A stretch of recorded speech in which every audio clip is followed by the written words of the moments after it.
ఢిల్లీని పొగమంచు కప్పేసింది. దట్టమైన పొగ కారణంగా విజిబిలిటీ జీరోకు పడిపోయింది. కనిష్ట ఉష్ణోగ్రతలు భారీగా పడిపోవడంతో రాజధానితో పాటు చుట్టుపక్కల రాష్ట్రాల్లో చలి తీవ్రత బాగా పెరిగింది. ఢిల్లీలో కనిష్ట ఉష్ణోగ్రతలు 5 డిగ్రీలకు పడిపోయాయి. పొగమంచు కారణంగా విజిబిలిటీ తగ్గిపోయి 184 విమానాలు ఆలస్యంగా నడుస్తుండగా 9 విమానాలను రద్దు చేశారు. రైళ్లు సైతం ఆలస్యంగా నడుస్తున్నాయి. భారీ పొగమంచు నేపథ్యంలో వాతావరణ శాఖ ఆరెంజ్ అలర్ట్ జారీ చేసింది. ఉత్తరప్రదేశ్లో సైతం పొగమంచు కారణంగా పలు రైళ్లు రద్దు చేశారు. ఢిల్లీలో వాయు నాణ్యత పూర్ కేటగిరీలో కొనసాగుతుంది. దీంతో వాతావరణ శాఖ ఎల్లో అలర్ట్ జారీ చేసింది. పిల్లలు, వృద్ధులు బయటకు వెళ్ళినప్పుడు జాగ్రత్తగా ఉండాలని హెచ్చరికలు జారీ చేశారు.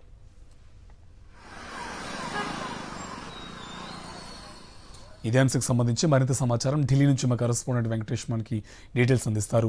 వెంకటేష్, మనము విజువల్స్లో చూస్తున్నప్పుడు కూడా క్లియర్గా కనిపిస్తుంది విజిబిలిటీ జీరో. ఇటువైపు రవాణాకు కానీ అలాగే ఇతరత్ర అన్ని వ్యవస్థలకు కూడా అసౌకర్యం కలుగుతున్నట్టుగా తెలుస్తుంది. పూర్తి సమాచారం ఏంటి? దేశ రాజధాని ఢిల్లీని పొగమంచు కప్పేసింది.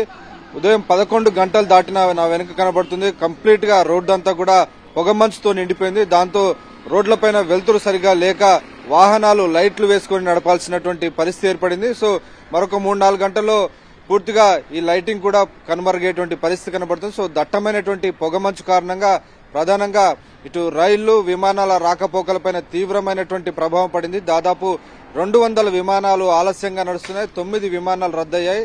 దాదాపు 25 రైళ్లను కూడా పూర్తిగా ఆలస్యంగా నడుస్తున్నటువంటి సందర్భం. అలాగే రోడ్లపైనటువంటి వాహనాలు కూడా పూర్తిగా లైట్లు వేసుకొని పట్టపగలే లైట్లు వేసుకొని నడపాల్సినటువంటి పరిస్థితి ఢిల్లీలో కనబడుతుంది. సో మొత్తానికి ఉదయం నుంచి కూడా ఇదే రకమైనటువంటి పరిస్థితి కనబడుతుంది. కంప్లీట్ గా మనం భూమిపైన ఉన్నామా లేదంటే ఆకాశంలో ఉన్నామా అన్న తరహాలో ఢిల్లీలో పూర్తిగా క్లౌడ్స్ అన్ని పూర్తిగా గ్రౌండ్ తాకినటువంటి సందర్భం మనకు కనబడుతుంది. సో ఈ మొత్తం ఈ దట్టమైనటువంటి మబ్బుల్లో నుంచే వాహనాలు నడపాల్సినటువంటి పరిస్థితి. చాలా నిదానంగా వాహనాలు వెళ్తున్నాయి. దీని కారణంగా ప్రమాదాలు జరిగేటువంటి పరిస్థితి ఉన్నటువంటి సందర్భం మనకు ఢిల్లీలో కనబడుతుంది.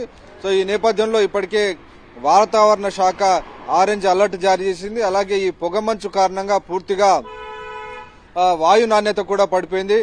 దాదాపు 400 పాయింట్లకు ఈ కాలుష్యం స్థాయి పెరిగింది. సో ఆ నేపథ్యంలో చిన్నారులు, వృద్ధులు కూడా అవసరమైతే తప్ప బయటికి రావద్దని ఖచ్చితంగా తగినటువంటి జాగ్రత్తలు తీసుకోవాలని కూడా గుర్తు చేస్తున్నారు. సో ఈ చలి తీవ్రత కూడా చాలా భయంకరంగా పెరిగిపోయింది. వెన్నులో వణుకు పుట్టించే విధంగా ఢిల్లీలో చలి మొదలైంది. దాదాపు 5 డిగ్రీలకు ఉష్ణోగ్రతలు పడిపోవడంతో పూర్తిగా రోడ్లపైన జన సంచారం కూడా చాలా వరకు తగ్గిపోయింది. అవసరం ఉంటే తప్ప జనం బయటికి రానటువంటి పరిస్థితి. సో వెన్నులో చలి వణుకు పుట్టిస్తున్నటువంటి నేపథ్యంలో పూర్తిగా డాక్టర్స్ అలాగే వీరందరూ కూడా హెచ్చరికలు జారీ చేస్తున్నారు. అవసరమైతే తప్ప బయటికి రావద్దు. కంటిన్యూస్ గా చలికి కనుక ఎక్స్పోజ్ అయితే శ్వాసకోశ సంబంధ సమస్యలు వచ్చేటువంటి అవకాశం ఉంది. న్యూమోనియా లాంటి సమస్యలు వచ్చేటువంటి అవకాశం ఉందని ప్రధానంగా చిన్నారులు, వృద్ధులు ఖచ్చితంగా తగినటువంటి జాగ్రత్తలు తీసుకోవాలని హెచ్చరిస్తున్నటువంటి సందర్భం మనకు కనబడుతుంది. సో ఇదే రకమైనటువంటి వాతావరణ పరిస్థితులు మరికొంత కాలం పాటు ఇటు దేశ రాజధాని సహా ఇటు ఉత్తరాదిన ఉండేటువంటి అవకాశాలు కనబడుతున్నాయి. సో ఇది పీక్ వింటర్ సీజన్ గా మనం చెప్పొచ్చు. ఈ జనవరి నెలంతా కూడా ఇలాగే ఇటు దేశ రాజధాని ఢిల్లీలో తీవ్రమైనటువంటి దట్టమైనటువంటి పొగమంచు కమ్మేస్తున్న కారణంగా ఇటు జనసంచారానికి తీవ్రమైనటువంటి ఇబ్బందులు ఏర్పడుతున్నటువంటి సందర్భం మనకు కనబడుతోంది. Right, thank you Venkatesh.